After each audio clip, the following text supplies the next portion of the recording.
There's so many people have said, I'm becoming so much more confident as a result. I tried something in L&D Shakers and I went and I proposed it at work. And so now I'm suddenly able to do that. And my manager's praising me and a year later, I'm up for a promotion. Welcome to Don't Step on the Bluebells, the podcast where personal healing and transformation take center stage. I'm your host, Amanda Parker, and I'm a fellow seeker on the journey of personal growth. Join me as I delve into the stories of gifted healers, guides, and everyday people who have experienced remarkable transformations. Listen in as they share their practical wisdom to enrich your everyday life. And don't forget to hit subscribe and never miss a new episode. Welcome to today's episode of Don't Step on the Bluebells. I am here with the incredible Anamaria Dorgo, a woman who I greatly admire and who has had a big impact on my journey over these last years. She is a learning and community consultant. She's also the founder of the L&D Shakers community. She's got a podcast, a newsletter. So anything that you could possibly want to know about the learning space or about what it's like to either build or be within community, Anamaria is the go-to resource. I'm so happy that you're here today. Thank you for joining me. Oh, thanks for having me. I'm getting very emotional hearing you talk about me. So thank you. It's really special to be here today. Yeah, for me too. Our friendship began a couple of years ago. I think we were just saying it's about 3 years since we first met. We met through your community. So I found my way into the L&D Shakers community, and somehow I don't even remember how we started talking. And it's just been like magic ever since. Yes. Yeah, I don't remember how we first talked, but I remember the first kind of experience that I had with you as a coach when you so generously gifted me this Be With You session, which I still remember. I recall what it was like. I recall what we talked about. I remember what I was feeling. I remember a lot of the things from that moment onwards. And I think after that moment, we kind of kept in touch in very different shapes and forms now through the years. So yeah, it's L&D Shakers that has brought us together. Yeah, and so many others. So one of the reasons I was so keen to have you on, Anamaria, is like when I think of community, you are the only person who comes to mind. I mean, I've been a part of a lot of different communities over the years, but there's something really special about how intentional and thoughtful you are with what you create. So it goes beyond just, okay, I've got, this whatever web page or channel that people can log into and talk to each other. No, you've really either uncovered the secrets or shown us the secrets or are discovering all along the way how to help people belong and create meaning and do something magical together. So today I'm really excited just to dive into the topic of community and like what that means to you, but also how that can be a vessel for healing. Let's do it. I'm excited. Yeah. Yeah, I'm talking about communities all the time from all the different angles, but never from this angle. It's the first time. So I'm excited. Let's get to it. Yeah. So I think the first thing that I'd be curious to know, like if you were thinking of the community work that you do and you wanted to explain that to your 5-year-old self, how would you describe it? I maybe would say that it's like you bring together the people you really like spending time with and hanging with. And in that space, it can be a garden, whatever your favorite spot is to hang out with this crowd, with these people. You get to do the most fun and exciting games and activities and plays with one another that really gives you energy. So by the end of the day, you feel just a lot of energy and happiness after spending time with these people that you really like. So, and I think that would make my 5-year-old self very happy to hear. I think she's going to be like, yes, sign me up.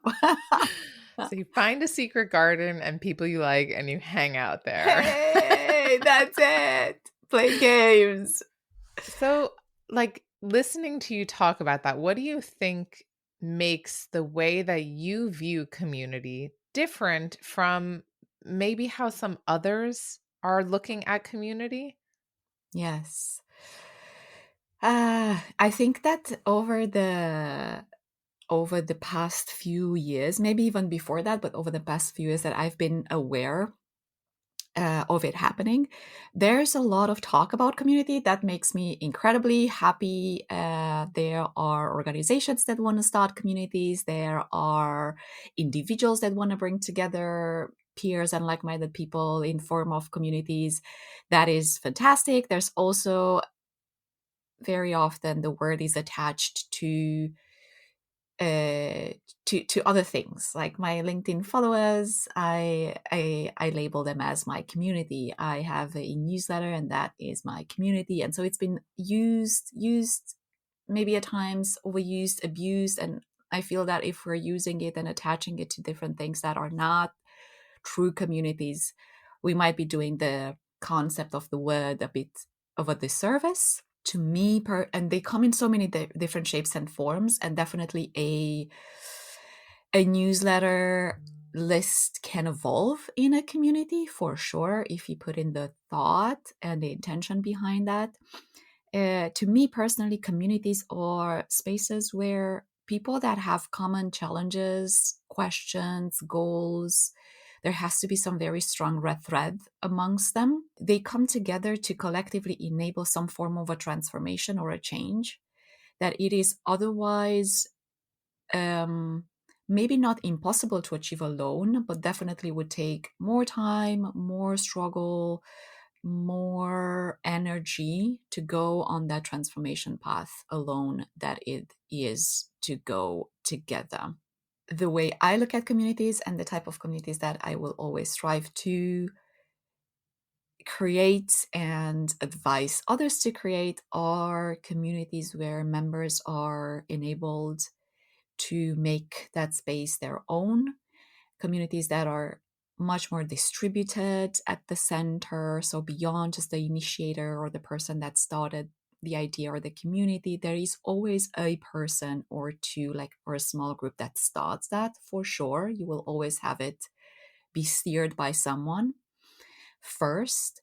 But I think as the community progresses, I would always recommend people to just build it with the rest of the members. It's not yours, it's ours. And if you do that, you will find yourself motivated years after you've launched it. You will find yourself supported by others. You will find that you have still the energy to keep going, creative ideas to keep going because you're not alone. Otherwise, I think it's very hard to sustain it over time. And sadly, I think that's one of the main reasons why a lot of communities fold or die out is because it's hard to sustain them. And so if you don't distribute that, if you always keep that burden on your shoulders, that's hard over time. It's hard for anyone. So I always say just create a space where people can raise their hands and come up with ideas and do things, which also means you sometimes have to fight this need of control that we all have when we put something into the world. And I've been there and I'm still there, and it's a constant journey. But yeah, I think in a nutshell, that's how I would describe, and we can go into any of this little buckets if you want to. But yeah. Well, I think it's really fascinating that well, first of all, that you share different ways that people are thinking about community. So, the way that some people might be defining it, because I completely agree with you that it's a word that's like pretty overused at the moment. And if everything is a community, then like, what does that actually mean? And it's not that some people aren't building community. Maybe the mailing list is the community, right? But unless you're intentionally trying to, I don't know, like bring people together or cultivate a conversation, we start to lose meaning in the word. Like it no longer holds, am I just really a part of 1,000 different communities? In which case, like, please stop because I'm overwhelmed and like I don't need that many spaces. Um, but I think it's also really interesting to think about, I think in the online business world, a lot of people are building communities as a business model. I know it's something that I'm also entering myself, but if you're doing it centered around the person who launches it, like how interesting is that for people long term or for you to keep leading that space? Yes. So I have a few thoughts here. I always tell people, well, if you're struggling to define what a community is or is not, like compared to everything else that is out there that we name community, I always tell if you're not there, if for a week you're on mute, you're not there, you don't talk, you don't share, you don't post, you don't send anything out, or is the community, are the other people able to talk to one another and share and continue to create value and connect and exchange? So that is where a newsletter list, that's very hard because if I'm not sending my newsletter this week, there's no conversation. So there's those people are facing my direction and I'm facing their direction. And it's very often very unidirectional. It's the same with social media. Yes, you have the opportunity to comment, but if I'm not posting anything, no one talks to me. So I have to have this first, I have to put something out there and receive like reciprocity from the rest.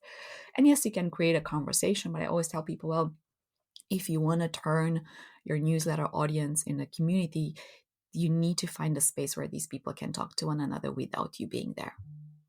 And your email list is not enabling that. Then yes, community as a business, it's out there. It's a hard thing to do. I don't have that experience. I have not built a community as a business so far. I know very few people that have done that successfully. And there's always this, either you're trying to build it like distributed and invite everyone in order to make it sustainable for you, because otherwise if it's centered around you as an expert, and there's plenty of examples in that realm that are working really well, but I think as the expert or the initiator, if you're building it around you, you're locking yourself up in that role.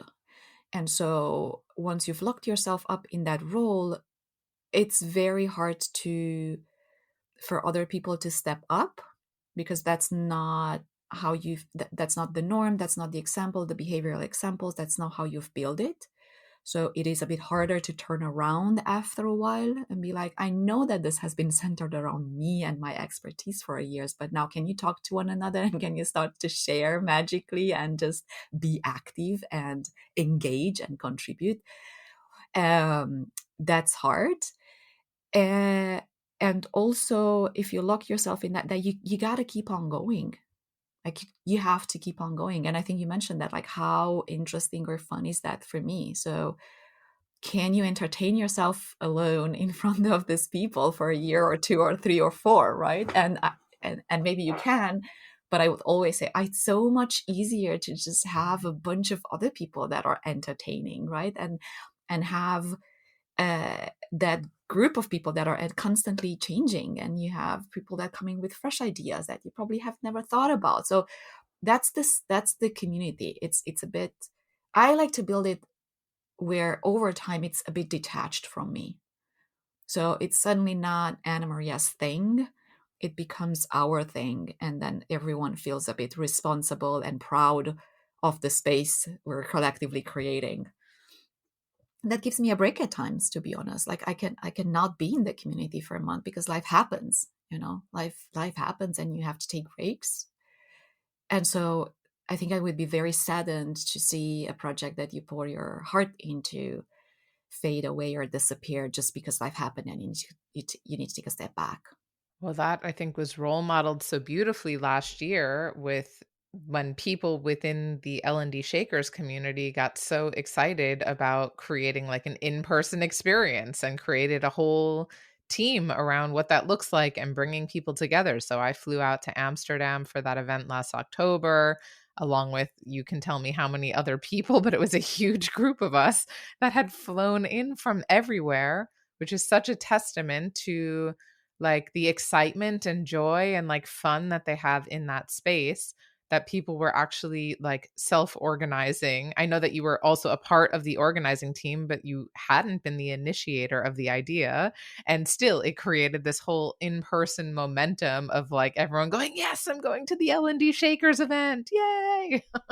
Yes, and even on that, indeed, there were 10 people in the team that organized it, and the idea wasn't mine.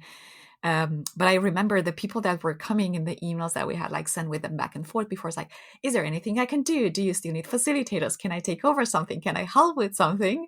And so that was really fun to see where people were coming in as participants and they paid obviously a ticket and a hotel and everything to be there, and they still felt like I'm not going there to be served something on a platter.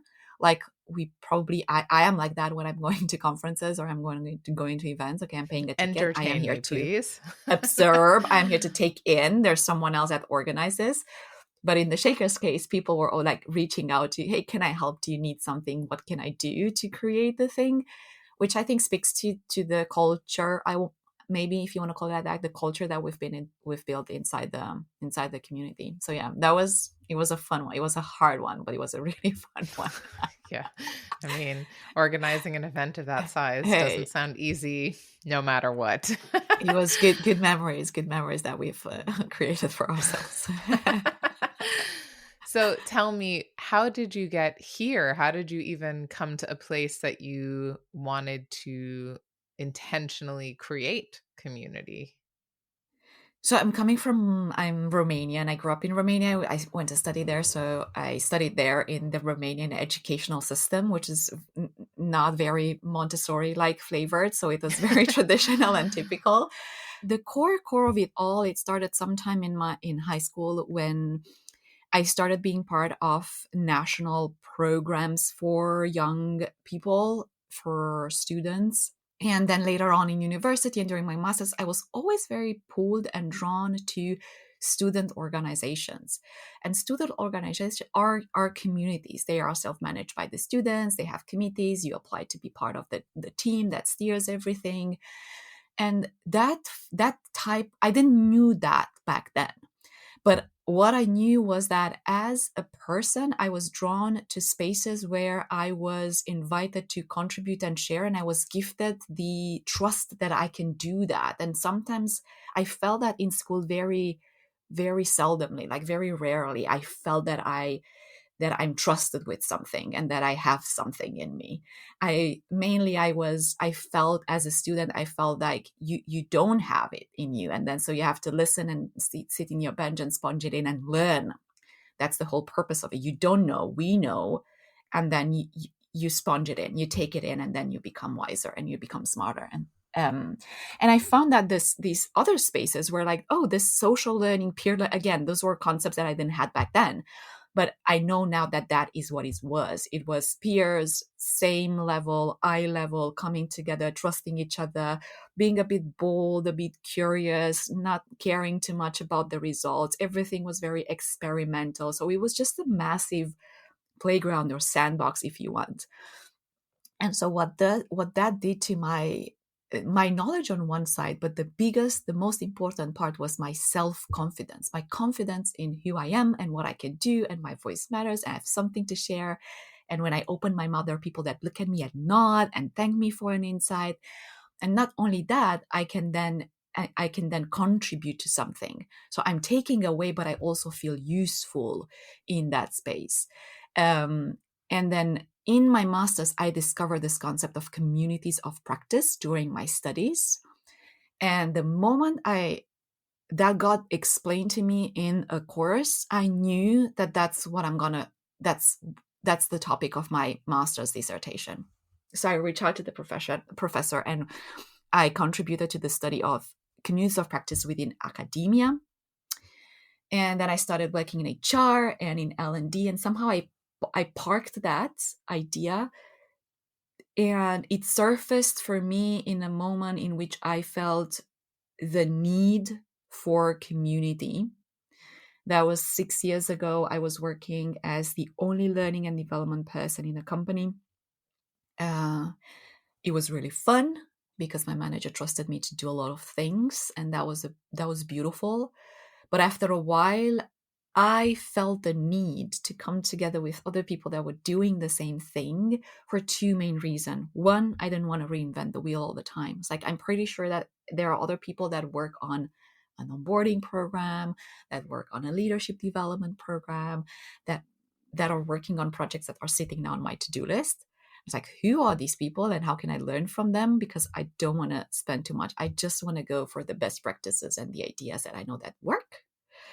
And the second piece was this: I want someone to look at my work and give me feedback that comes from I've been there and done that. Like, watch out for this, maybe tweak that.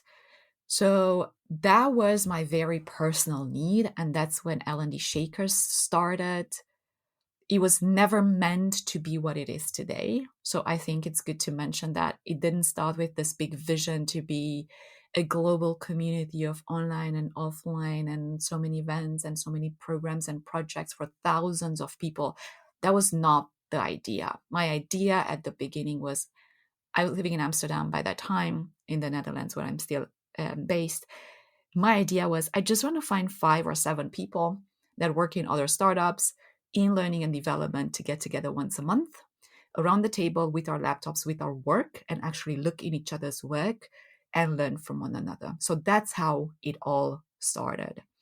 Um, and yeah, that was 5 years ago, and now the rest is history. And it's been a wild ride, very rewarding. Yeah, I mean, it's incredible. It's just a testament to like you were answering your own need by saying, okay, does anyone else want to get together? And if I remember correctly from stories you've told me before, you were just trying to find a community to come together like in Amsterdam to start. And then I think COVID happened, it started going online, and then more people started hearing about it. And turns out you weren't alone in that desire of finding others you could come together with to, in a way, talk shop.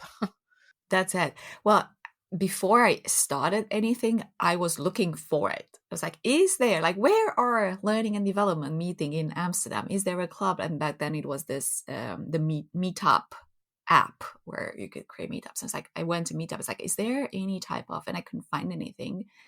And so I started this. I'm happy I didn't knew so much about community, or I'm happy that I didn't knew where this is gonna end, because probably that would have been, not probably, most definitely that would have been too big of a project and too intimidating for me to feel back then that I could do that. And so it started very small and very shy. And I think the one thing that we did really well, me and the people that were there, like at the beginning, we just went with the flow. Like, we just capitalized on momentum and energy, and COVID came and we moved online, and we just went and did the next logical step. And then if you constantly do the next logical thing and the next small thing and the next small thing, you look back and suddenly it's 2 years. You're 2 years in it, and you look back, it's like, oh my god, we've done so many things. Like, look at this, so many events, and now we have a free coaching program, and now we're working on running an online conference or whatever, because you constantly do this next logical thing that arises, or idea that comes from the energy and from the people and what you're learning and what you're hearing and what you're seeing.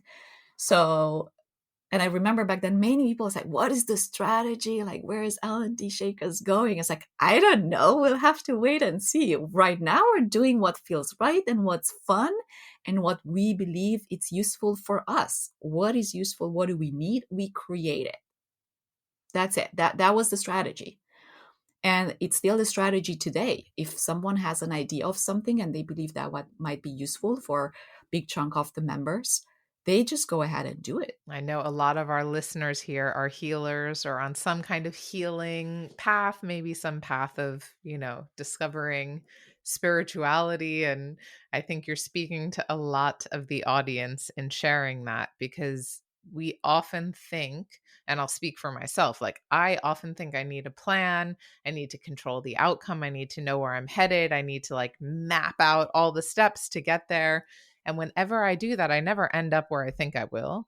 So all that time and energy spent in like the planning and figuring out and the strategy of things is often a bit wasted. I'm not saying it's always a waste, because I think it's good to, dream big and have ideas and visions, but this way of just like, to put it into these terms, like kind of surrendering to what wants to evolve and then responding to it as it comes up, is so much more in flow and more playful, and gives so many more opportunities to create something bigger than you could have imagined Mhm. had you tried to plan it. Mm, mm, mm, mm.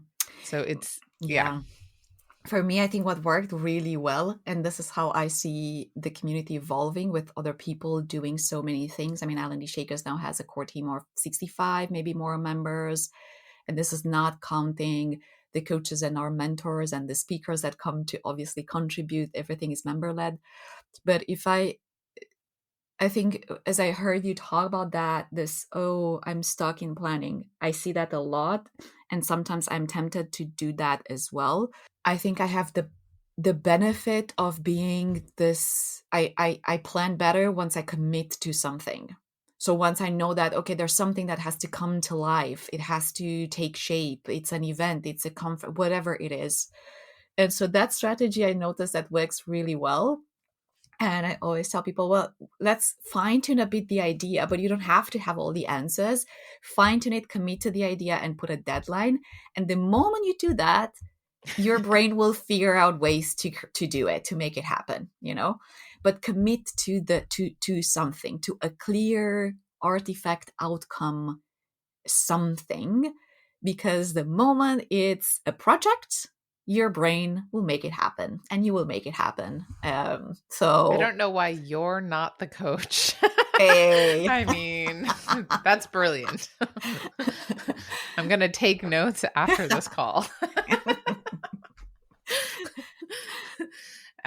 But it really does remind me of something my coach has often taught me, and that really was a lesson I needed to learn about. Like, you need to commit. You have to decide and commit. And once you commit and you put your energy towards that, it's also like, it's a sign to like the whole world around you, to yourself, to your own energy, to like the people around you, if you believe in the universe or whatever it is, like everyone's listening, like, okay, we're going to make this thing happen now. And that's probably very true, that a lot of the planning that happens, like when you really go into that planning analysis paralysis kind of space, which is very easy when you love thinking and it's a strong suit of yours, you're no longer able to really like just move freely and respond to what's coming up. And it's probably a pretty like intelligent form of procrastination. Yeah, because the truth is that there are infinite ways to create something. So you can be in that planning and dreaming and maybe this and maybe that and maybe perfect it forever, because you actually can. Like, that is a reality. If you would take forever to do that, forever you will have ideas. When you commit to an action and you put a deadline and you probably bring two other three people to do it, and you're like, okay, now it's the three of us and we have to do this by whatever next month, you're forcing yourself to commit to decisions and actions. And even though maybe if we think, we're going to come up with something better, but at that point the deadline is forcing you to just, it doesn't matter, commit to something now and bring it to life.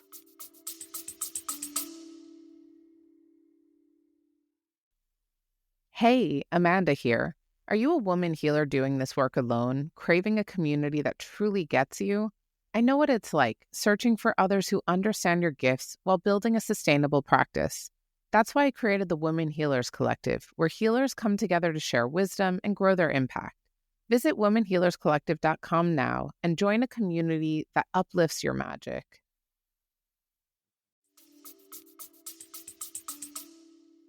Yeah, there's like a huge creative force in the constraint. So Yes, by giving yourself the correct. constraint, and I guess like for a lot of us who are like running our own businesses, we don't have all those constraints. Maybe sure about like getting money in or a certain number of clients or who knows what, but you're often lacking external constraints unless you have like the client work, you know? And so it can be really difficult to realize that actually that constraint gives you more freedom, more creativity, and helps you either bring something to life and like either way you're going to learn from it. It can succeed or fail, doesn't matter. You're going to learn something powerful from Mm. doing it.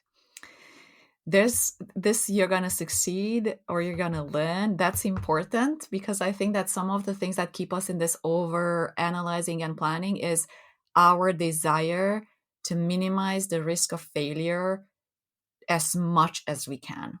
So I know that sometimes we say, "Oh, I'm going to try it, and then if not, but actually I don't want that." So that's why I feel that we sit too much in this planning mode at times. I like to ask people, you like, why are you taking this too seriously? Like, why are you making such a big Yes, deal out of the always. things? Like, I think we take ourselves too seriously, and we sometimes see ourselves in such a high regard, and it's I have that in certain areas of my life too.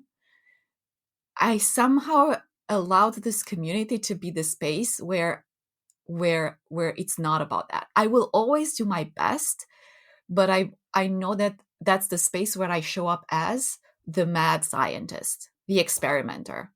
It doesn't have to make sense. It has to be fun. I'm going to do something. I want to put something out there. It's not going to be perfect. And that's okay because that's the whole point of being in a lab with your lab coat and experimenting. So I think that's also a matter of a bit of a mindset or reframing, probably, of what this project is to you. And maybe if you attach your livelihood, your business, etc., to it, I can see how that can be a weight that will stop you from moving forward with little experiments and just see what happens. Because when something very important like your money, your business, etc., depends on it, or you feel like it depends on it, that's hard because that rubs against creativity at times, or even this boldness of, I don't know, this is just for fun, let's see what happens, let's just put it out there and figure and see what comes back. It's just an experiment. So I think there's something to explore there at that mindset overlap and what meaning or labels you attach to the community, or yeah. Yeah, it's a very different energy if you're entering with a sense, first of all, of like, I really need this space and how can I make it valuable for me and others? You know, how can we all get what we're needing, what we're yearning for? It's a very different energy to enter that with play, experimentation, as opposed to, okay, I'm gonna have this many members and earn this much money and da da da. And like at some point, because I'm not against paid communities. I know you may have different views on some of it, right? Like I'm not against a paid community, but what is it serving? And at some point does it just finish serving that purpose and then it's done, you know? So in my own life, I would say I've had different kind of communities that I've like started and led, some just in the form of like masterminds, you know, 5 of us are coming together for like a year or 2 and talking about either business or running a coaching practice or, you know, practicing different forms of shamanic healing or things like that. And we come together and it's always very clear to me when our initial mandate has kind of run out, you know?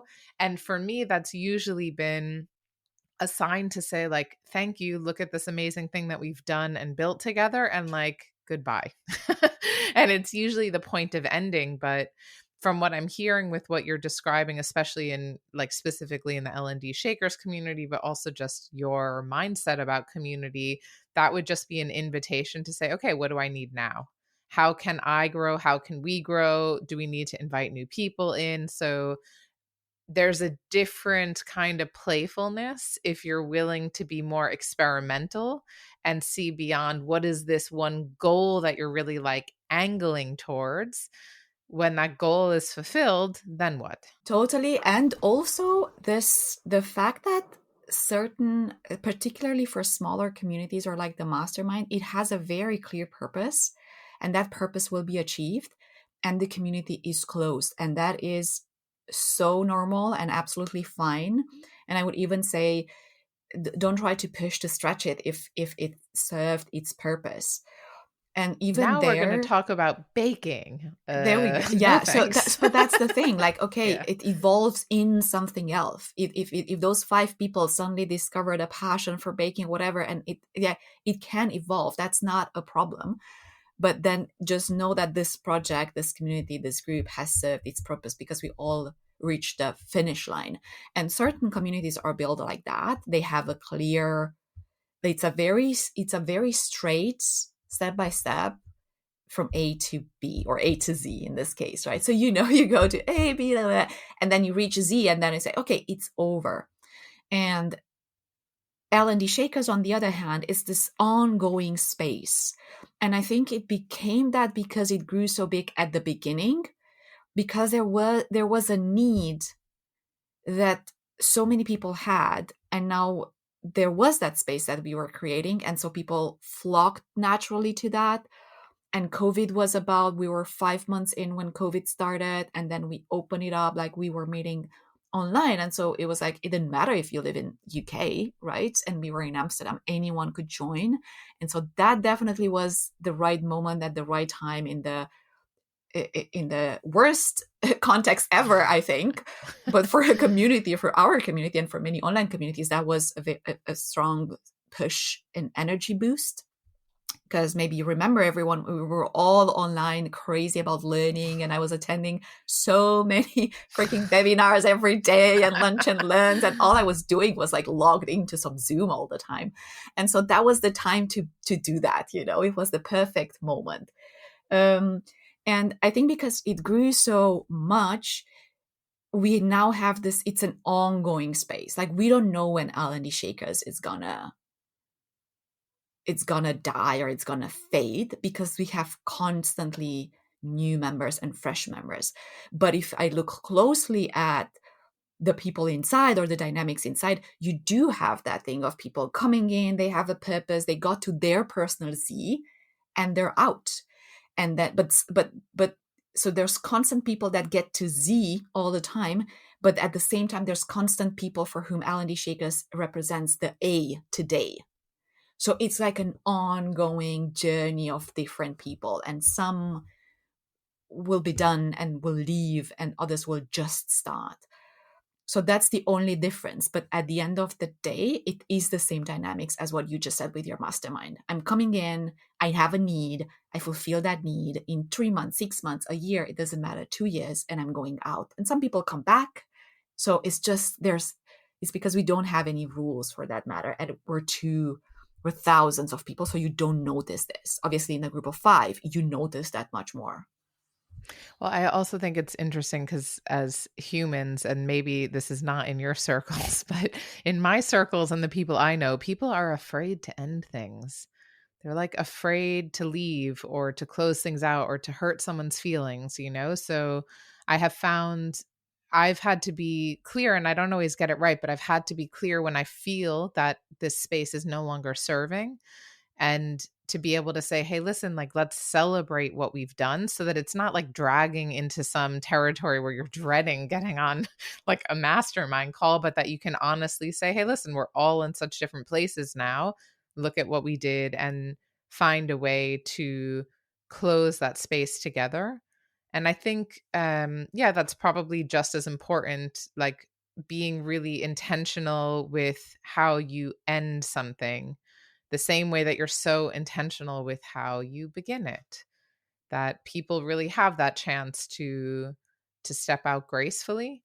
I remember there was I was the chair of an alumni committee for, it was called the Coaching Fellowship, I think. Now it's the Women's Impact Alliance. And I remember because we were an all volunteer team. I think there were 10 of us working together, and we were working together for 18 months. And I had no idea, how do you lead a volunteer team for 18 months and like actually get stuff done?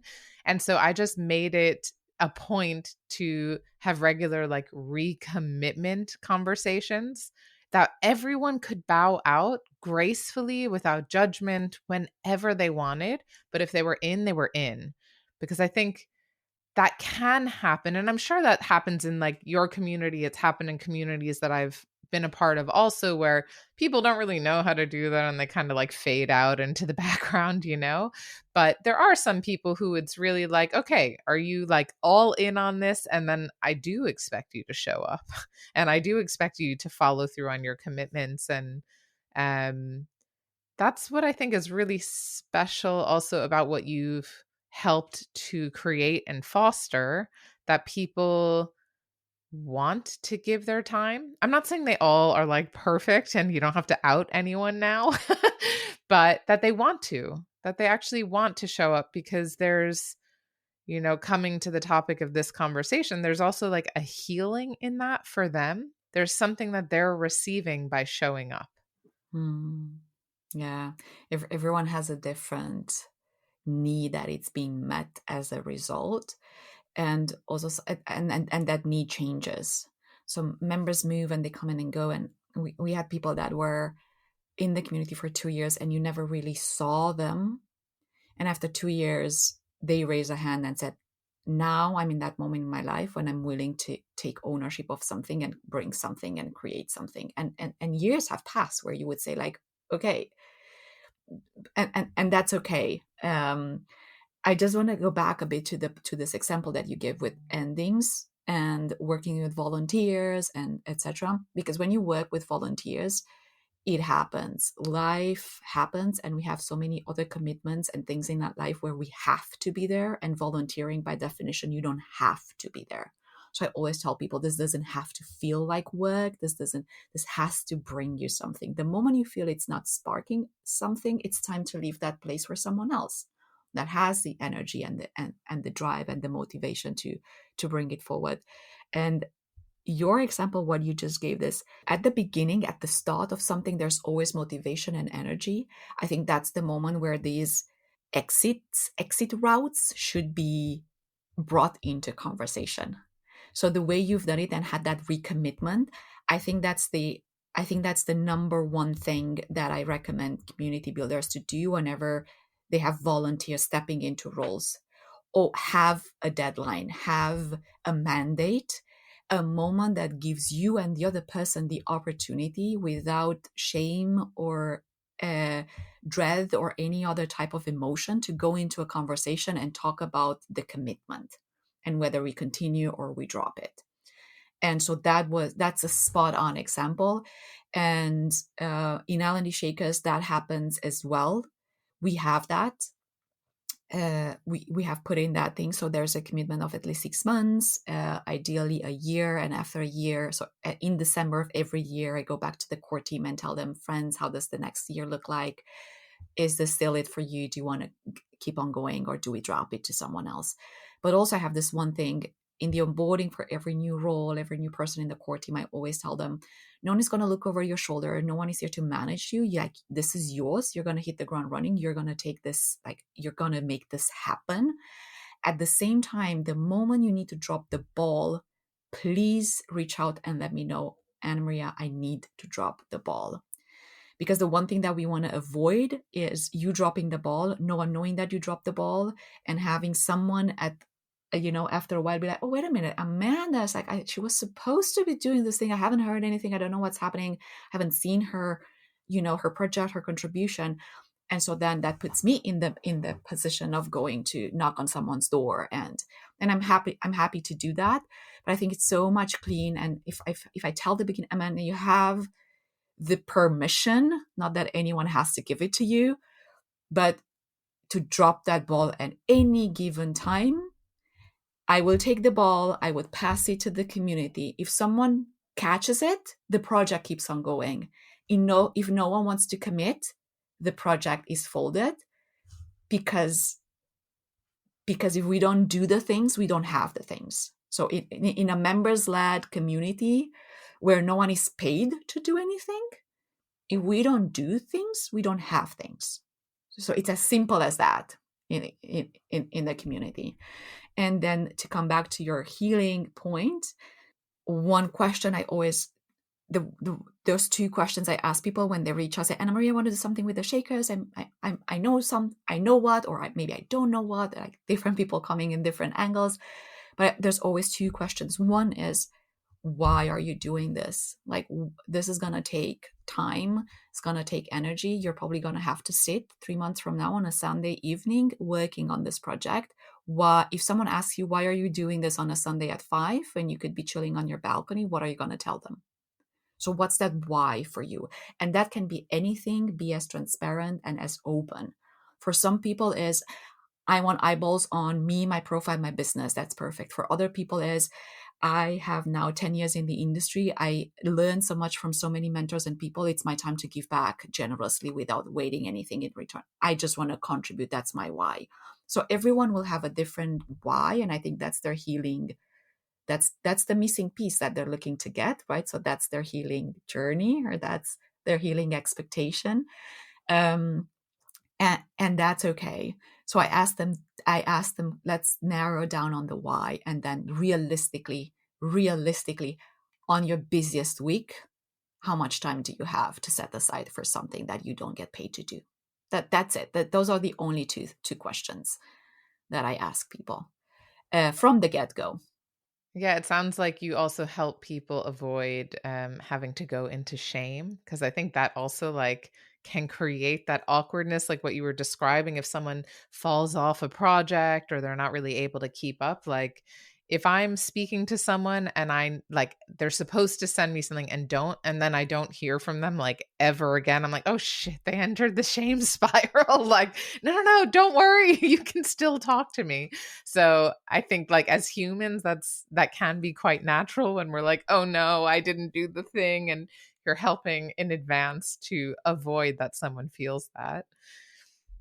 To ask you another question, because I love to ask, well, everyone who comes on the podcast, what is your definition of healing? Yeah, I think I hinted a bit. Is so you know me, you know that I'm always like, oh no, healing. I don't know if that's my thing. I don't know if that's my cup of tea. That feels like I have so much respect for that word in general. It carries so much weight for me. Um, I knew you were gonna ask this, and so I was like, okay, how do I? What is healing for me? How do I explain it to Amanda? Because I'm sure she's gonna ask me that. Um, and so the definition, or the way I look at it, is there's healing is this process of finding and incorporating a missing piece in yourself. And sometimes you know what that missing piece is, and you go to search for it, and it's like, okay, that's the piece that is missing. How do I find it, and how do I place it? I put it back.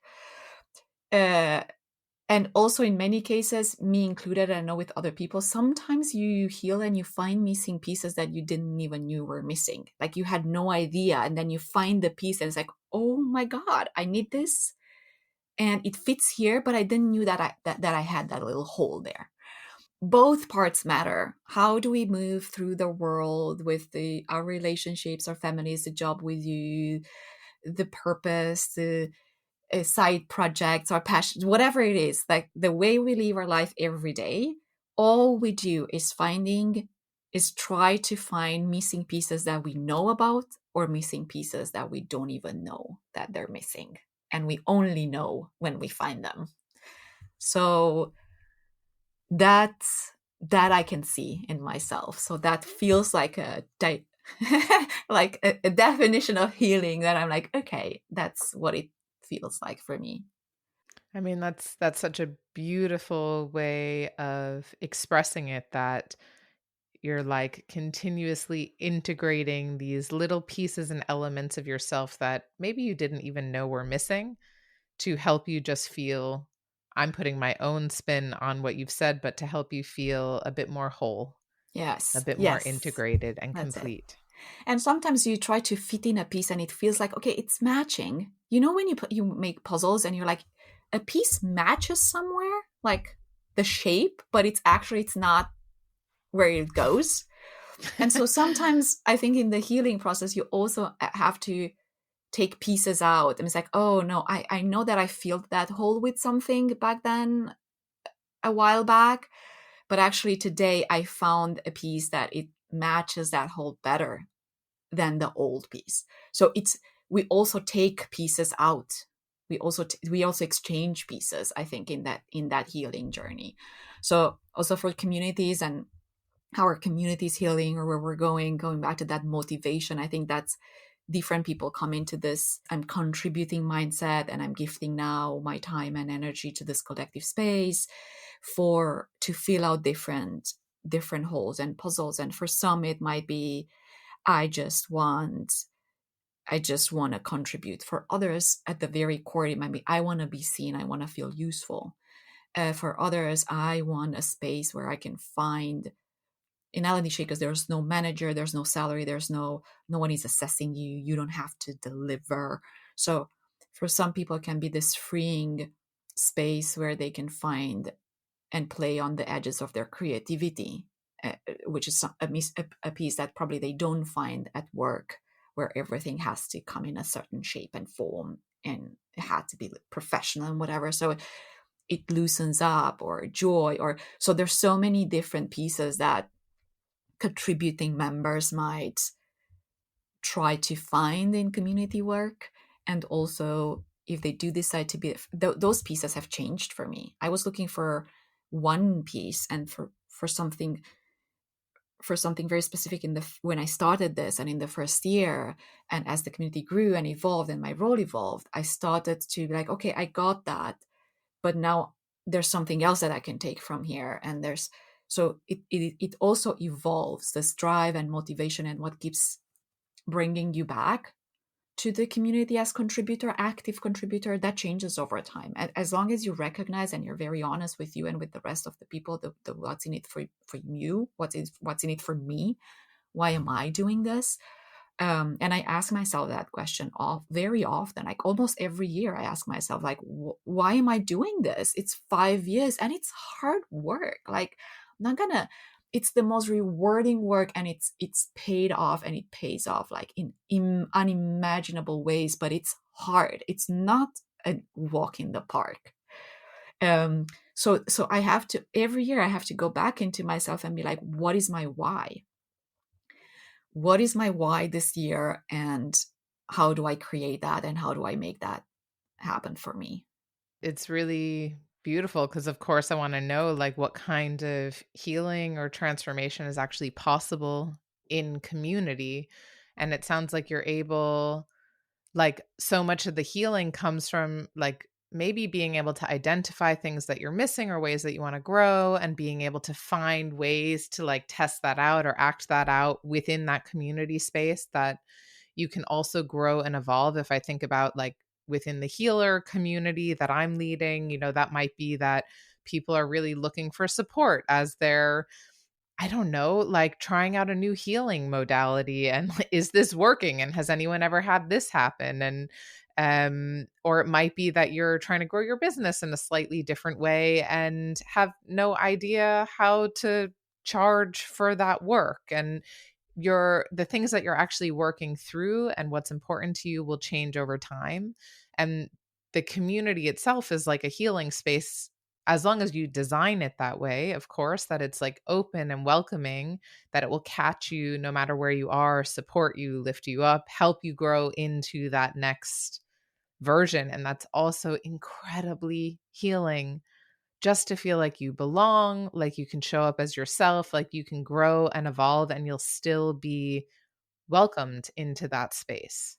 At the start, very often people, when they find the community, they say it, usually two main buckets. I am alone. I'm trying to find peers. I'm trying to find other people that do the type of work that I'm doing because I don't want to feel alone in this. In my case, it was like very selfish. I just want playbooks. I want resources. I want to be in the room with the smartest people that do what I do to learn from them. Like that was my thing. And for sure, there's other people that are finding L&D Shakers and they're joining for that reason. And then so there's this, I want to belong, or there's something of value here that can bring me forward at the very start. And then as you go and you, especially when they move through the layers of the community and they move towards the core and towards I'm contributing once and then I'm ready to commit and I'm launching something and I'm starting something, I'm putting something in the community. There's so many people have said I'm becoming so much more confident as a result. I tried something in L&D Shakers and I went and I proposed it at work.